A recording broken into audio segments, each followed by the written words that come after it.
Sometimes I wake up in the morning and for a moment I think, maybe all this just dreamed to me. Maybe it's a bad dream. And at that very moment, it becomes clear to me, no, it is not a bad dream. This is almost 4 years now. A daily bad dream, a daily nightmare. Every day, every night for this country. And not only for Ukraine, but for all of us. It is about the criminal war, the criminal attack by Putin on Ukraine, which happened in 2022 and continues to this day. It is a criminal attack on the order, the world order that Russia and previously the Soviet Union agreed upon with all of us. And therefore, this is central. The task I have undertaken, to closely cooperate with Ukraine and welcome the representatives of Ukraine today. And yesterday we began negotiations with the President, with Zelensky and representatives of the American delegation for the first time in such a composition. And today I have invited some of our European partners to Berlin for further consultations. And I would like to thank you, Mr. Brook, for organizing this conference. It's just the right time to do so, to make something more out of this format than just an economic conference. And at the same time, I also urged American colleagues and European colleagues to meet today in Berlin. And that is why it is not merely an economic conference. Thus, we have the task of truly effectively supporting Ukraine. Moscow, despite our consultations, continues the offensive on the battlefield. In the European Union, within a short period of time, we have achieved a lot. What we have done in order to arm Europe itself. And I'm also talking about sanctions, unprecedented sanctions, that we have jointly implemented across all of Europe against Russia. I'm talking about the military and civilian aid programs that have been ongoing for 3.5 years, which among other things also pave Ukraine's path into the European Union. We will not rest in this.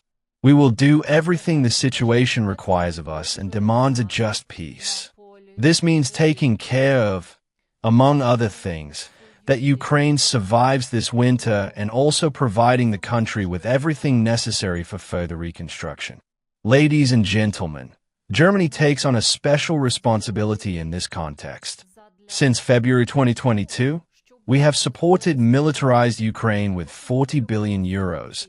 Also with an amount 36 billion euros, we supported civilian infrastructure and more than 11 billion euros we will allocate in 2026. And already now 170 million euros are allocated to protect Ukraine's energy infrastructure from Russian attacks. We will also ensure energy supply, schools, hospitals, and other infrastructure, kindergartens, hospitals, and schools. Ladies and gentlemen, we are also thinking about further financing models. I am also pleased that we can mobilize, let's say, frozen Russian assets to support Ukraine for at least the next 2 years. And I want to emphasize that we are not doing this to prolong the war. On the contrary, we are doing this to end the war as soon as possible. Because this sends a signal to Moscow that for Moscow there is no sense in continuing this war. We will only become stronger. And the stronger we become, the less sense it makes for them to continue this war. And I would like to add about this week. We made efforts to create political unity in the Council of Europe regarding one of the key issues, the issues of our capacity in the European Union. And we need to resolve this issue so that all European countries bear equal risk. But, please understand me correctly. If we fail to do this, the capacity of the European Union will be severely damaged for years to come. And it will be a very dark hour in our history if we cannot stand firm on our own continent and protect ourselves. Therefore, this hour is for us such an important one. And on this note, I would like to say that alongside public capital, we are also allocating private capital for reconstruction of Ukraine. And there are already many German enterprises that are now actively working in Ukraine, and those that are interested in this. And it's not surprising. You heard the numbers. Even during the war, the economic activity of this country is increasing. And there is a very large growth potential, among other things, in the field of agricultural technology and the military-industrial complex. There is also great potential in mineral resources, and we are also interested in supporting Ukraine in this.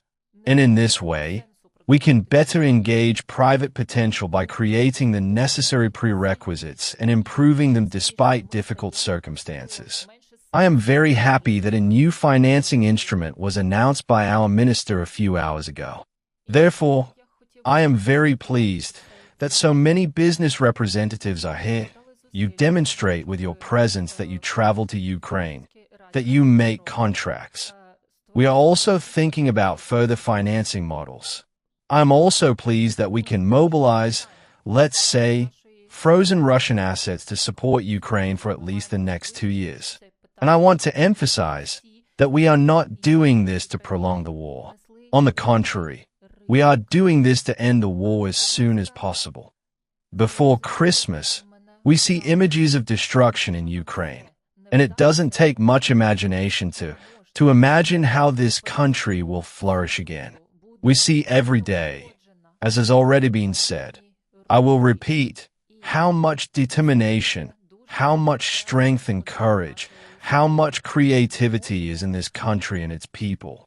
And this energy, when directed not towards war, but towards rebuilding of your own country, imagine how this country will flourish. And this is one of the key ideas of Europe. And on the European continent in recent decades, so many wonderful things have happened. This includes prosperity for our citizens and countries. We must protect this today and in the future. We must reassess this for ourselves. And in doing so, Ukrainian men and women stand by our side. We know what this means. And we realize that what we have in Europe, in Western Europe, is not self-evident. We need to fight for it. We need to regain the capability to defend ourselves. And Ukraine is a worthy example for us in this regard.